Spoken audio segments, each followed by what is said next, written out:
welcome to another GCSE revision video, and in this video we're going to be looking at scatter plots. Scatter plots are sometimes known as scatter graphs or scatter diagrams. Sometimes a scatter plot might actually look like someone's just randomly scattered the data all over the graph. Scatter plots can be used to test if there is a statistical relationship or a correlation between two variables.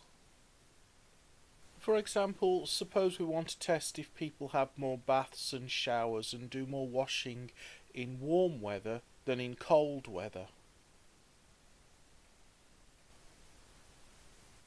So what we do, we go out and we gather our data, and we're looking at the amount of water that people consume for given temperatures, and having got a very large data set, we can condense our data down into a table like this one. So say at 0 degrees C people are using 310 litres of water, or an average household is using 310 litres of water per day. At 5 degrees C the average households are using 320 litres of water per day, and so on throughout the different temperature range. Okay, so we take our data table, and what we're doing is plotting the temperature along the x-axis, and we're plotting the water consumption along the y-axis, and our data points will look something like this. Okay, so what we've done, we've plotted our data points on our axes. In fact, we could label our axes as temperature, degrees C, and water in litres. Now our next job is to look for a line of best fit, and as the name suggests, we're trying to get the best fit between all the data points. So we're looking for a straight line that comes as close as possible to all the data points. You basically, at GCSE level, you're only expected to eyeball this, so it's a good idea to use a transparent ruler so that you can see through the ruler, and so you can see your data points and figure out exactly where your line should go. So you can then move the line up and down until you think it's as close as possible to every single data point. So I think something like that. You should aim to try and have the same number of data points above the line as below the line, and try to keep as many data points as you can as close as possible to the line.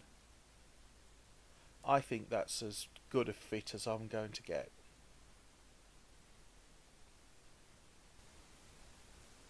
This line of best fit is sometimes known as a trend line.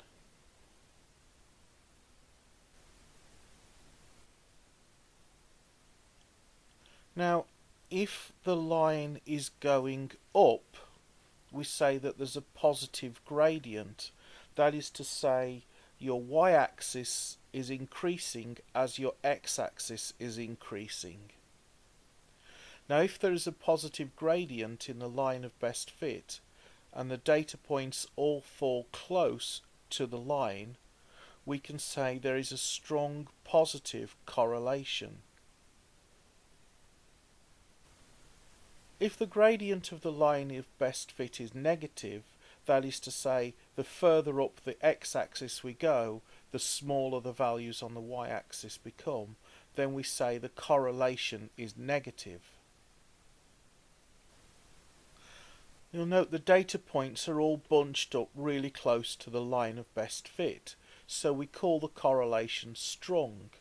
So because the data points are all bunched up close to the line of best fit, and because the gradient of the line of best fit is negative, then we say that there is a strong negative correlation.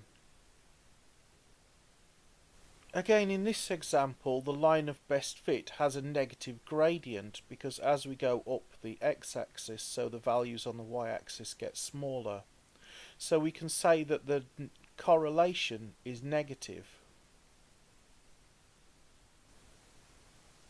But the data points aren't very close to the line, so we say that the correlation is weak.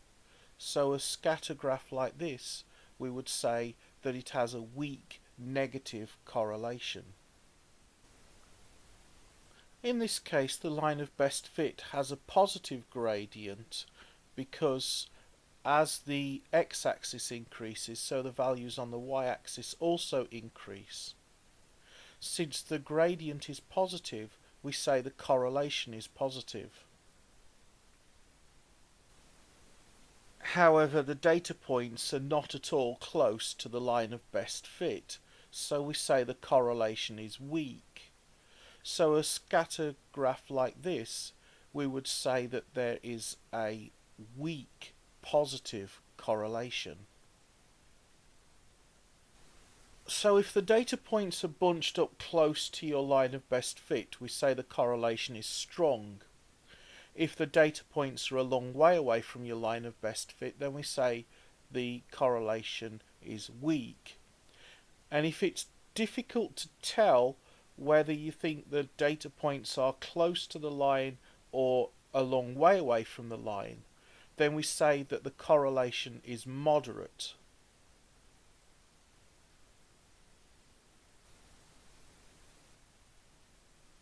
And if you can draw a horizontal line through your data points, which is your line of best fit, in other words, if your line of best fit is a horizontal straight line, then we say there is no correlation at all between the x-axis and the y-axis.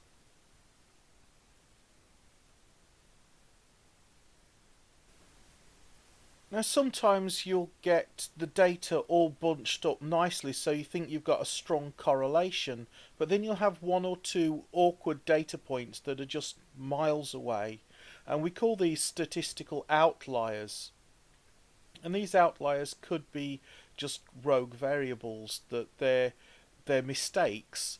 Either the person who filled in the survey lied on the survey, or when you came to plot the data, you plotted it in the wrong place, or when someone came to write down the data, they wrote down the data wrong.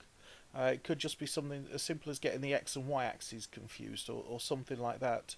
When you get statistical outliers, you can't just ignore them. You have to come up with a reason why those statistical outliers are there before you can ignore them. Maybe they are legitimate parts of the data, but if you had a bigger data set, they would form part of a larger pattern. It's always important to try and understand why you've got those statistical outliers. Don't just write them off as mistakes. You have to go back to your data and try to explain why you've got those statistical outliers.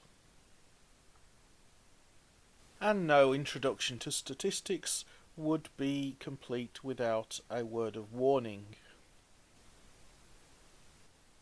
Finding a statistical correlation is the start, not the end, of an investigation. Just because you see a correlation, even if it's a strong correlation, does not mean or even imply that there is a causal relationship between the two events. A lot of great scientific and medical breakthroughs have started with finding a statistical correlation. But we cannot say that there's a causal relationship until we've finished an investigation and done a great deal of scientific tests to find out the mechanics of that relationship. One of the main reasons the internet is awash with often contradictory health advice, like such and such a food makes you gain weight, such and such a food is a superfood, such and such a food will shorten your life expectancy, and so on, is because people have seen a statistical correlation and then suddenly jumped on to hyping up that relationship for the benefit of selling newspapers or selling advertising space on the internet without any serious scientific investigation having been done. Okay, I hope this video was helpful. If you did find it helpful and want to see more videos, don't forget to like, comment and subscribe. If you're taking your GCSEs this year, I'd like to wish you all the best with your revision and all the best with your exams, and I'll look forward to seeing you in another video.